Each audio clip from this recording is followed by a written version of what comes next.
हाँ जी बच्चे, subject matter तो असी स्कोप माइक्रो इकोनॉमिक्स का पढ़ांगे।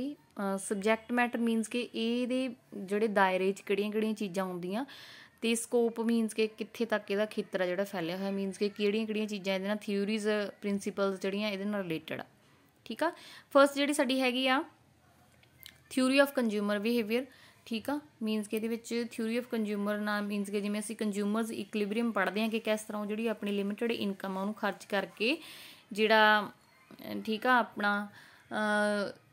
अनलिमिटेड जिहड़ियां वांट्स आ जिहड़ियां उन्हां दी सैटिस्फैक्शन करदा वा। ठीक आ, इहदे विच असीं लॉ ऑफ डिमांड पढ़ते हैं, cardinal utility, ordinal utility analysis, इन्हां चीज़ां बारे असीं पढ़िया सीगा। ठीक आ, इस तो अगे साडा नैक्सट आ गया थ्योरी ऑफ प्रोड्यूसर बिहेवियर। ठीक आ, ये एक प्रोड्यूसर किस तरह बिहेवियर करता वा, मीनस कि वो प्रोडक्शन फंक्शन अपने जो प्रोड्यूसर इक्विलिब्रियम किस तरह आता वा, मार्केट कंडीशनस आ जिहड़ियां किस तरह उन्होंने इफैक्ट करदियां वा।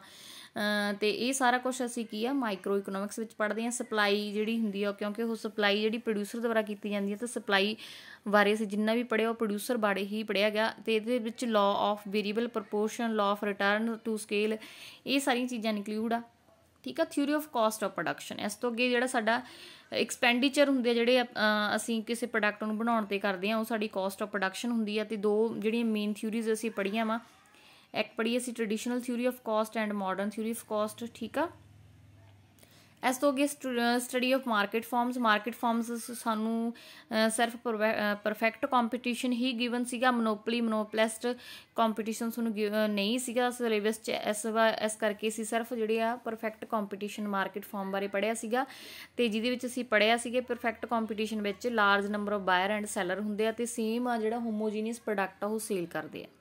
ठीक है जी, इस तो अगे स्टडी ऑफ प्रोडक्ट प्राइसिंग। ये असीं अगे पढ़िया सीगा कि किसी जिहड़ी गुड्स जिहड़ियां हुंदियां वा, उन्हां दा कमोडिटीज़ हुंदियां, उन्हां दा प्राइस किस तरह लिया जांदा, किहड़ियां चीज़ां जिहड़ियां नूं प्रभावित करदियां। मीनस कि असीं लॉ जिहड़ा डिमांड ते सप्लाई है उन्हां दोनां जिथे वो कट्टदियां एक दूसरे नूं उत्थे प्राइस निर्धारित करदियां, तां इहदे विच ये चीज़ आ जांदी आ स्टडी ऑफ फैक्टर प्राइसिंग। ठीक है, फैक्टर प्राइसिंग मीनस की हुंदी जिहड़े फैक्टर्स ऑफ प्रोडक्शन आ जिहड़े मेन लैंड लेबर कैपिटल ते इंटरप्रेन्योर आ, इन्हां नूं जिहड़ा ठीक है इन्हां 4 फैक्टर्स नूं असीं यूज़ करके की आ कोई भी जिहड़ी प्रोडक्ट बनाउने आ, ते इन्हां जिहड़े इन्हां प्रोडक्ट नूं जिहड़ी इनकम हुंदी आ उहनूं असीं ठीक है थ्योरी ऑफ इनकम डिस्ट्रीब्यूशन भी कहने आ ते थ्योरी ऑफ फैक्टर प्राइसिंग भी कहने आ।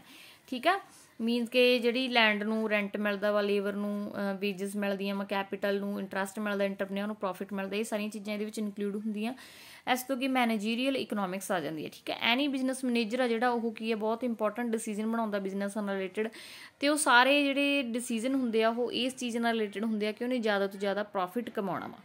ठीक है, तो ये नाल की है प्रॉफिट कमाउण दे नाल की है उन्होंने अपनियां होर चीज़ां वल भी ध्यान देना पैंदा, जिवें सेल नूं वधाउणा, एग्रीगेट करना सेल नूं। ठीक आ, मार्केट रैपूटेशन नूं कंट्रोल करना कि साडी जिहड़ी मार्केट च जिहड़ी प्रसिद्धि आ जिहड़ी लोग सानूं जानण लई वो बनी रवे साडी। ठीक आ, ते होर बहुत सारियां जिहड़ियां चीज़ां उन्हां ने देखणियां हुंदियां वा, ये सारियां चीज़ां असीं माइक्रो इकोनॉमिक्स विच पढ़ते हैं। Study of equilibrium analysis. ठीक है, इक्विलिब्रियम हुंदा वा जिहड़ा ग्रेट इंपॉर्टेंस दित्ती गई इकोनॉमिक एनालिसिस च, मीनस कि संतुलन की स्थिति हुंदी जिहड़ी। ठीक आ, equilibrium refers to situation where some important economic variables are determined and the variable do not have any tendency to change. Means कि अजिही स्थिति हुंदी है जिहदे विच जिहड़े असीं इकोनॉमिक वेरीएबल लैने आ वो असीं चेंज नहीं करना चाहुंदे।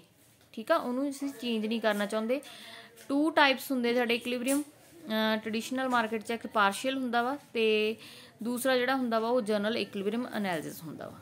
क्लीयर बच्चे, इस तो अगे साडा आ गया स्टडी ऑफ वैलफेयर इकोनॉमिक्स। इनू असीं वैलफेयर इकोनॉमिक्स भी कहने आ क्योंकि ये एक प्रोड्यूसर की प्रॉब्लम सॉल्व करती है, एक जिहड़ा कंज्यूमर आ वो प्रॉब्लम सॉल्व करती है, तां करके ह्यूमन वैलफेयर नूं प्रमोट करती है। ठीक है, स्टडी ऑफ इकोनॉमिक प्रॉब्लम तो जिहड़ी असीं ये पढ़ते हैं भी कि जिहड़ियां ह्यूमन दियां वांट्स आ जिहड़ियां जरूरतां वो अनलिमिटेड आ, बट साडे कोल जिहड़े रिसोर्सिस आ वो लिमिटेड आ, तां असीं इन्हां रिसोर्सिस नूं किस तरह अलग अलग तरीके नाल यूज़ करिए भी असीं सारियां जरूरतां अपणियां पूरीआं कर लईए। ठीक है, इन्हां चीज़ां बारे सानूं दसदी है। कनकलूजन च सानूं की पता लगदा कि सबजैक्ट मैटर विच वो सारियां चीज़ां आउंदियां वा जिहड़ियां इंडिविजुअल यूनिट्स नाल रिलेटेड हुंदियां वा। ठीक है, तां आई होप बच्चे जिहड़ा सानूं ये कंसैप्ट क्लीयर हो गया होगा। ठीक है जी।